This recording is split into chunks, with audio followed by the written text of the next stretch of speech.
Okay. Hello guys. Welcome to today's tutorial. So today we'll be covering cell highlights and sparklines. Okay.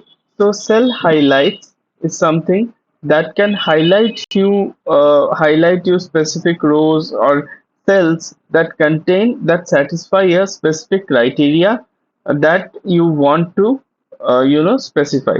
So for example, I have this data set in front of me where I have the stock market data of 10 days and for 10 stocks, right? So if I want to look at all the stocks that are greater than, let's say, $150, right? What I will do is I will click on this and click on all the cells I want to do, go into data tab and do one second. In the home tab, conditional formatting, highlight cell rules, and I will say greater than 150, right? So all these values are greater than 150. Similarly, you can also do between range, right?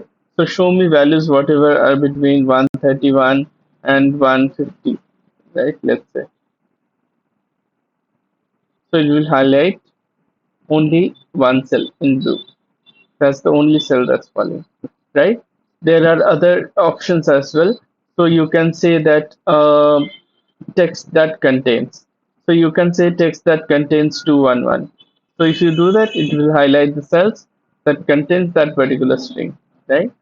So that's about conditional formatting, cell highlighting, right?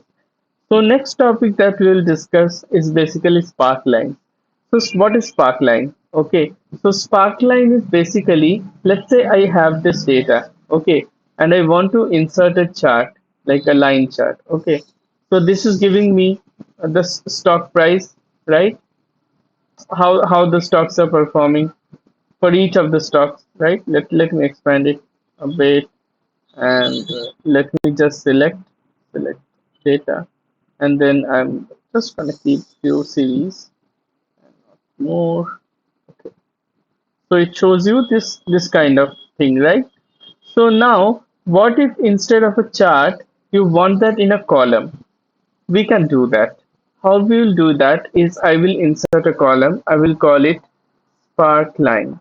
Okay, and then I will go into the insert tab, and then I will click on this spark lines line column and then select the data here. Okay, and then my location range I will provide, I want it to be here. Okay, and click OK. See, it is showing the spark lines of all of that, right? It shows you the graph in this format. So that's how you can implement this, a very good visualization of the data that you have. So I hope you got the concepts of cell highlighting and sparklines. Thanks for watching.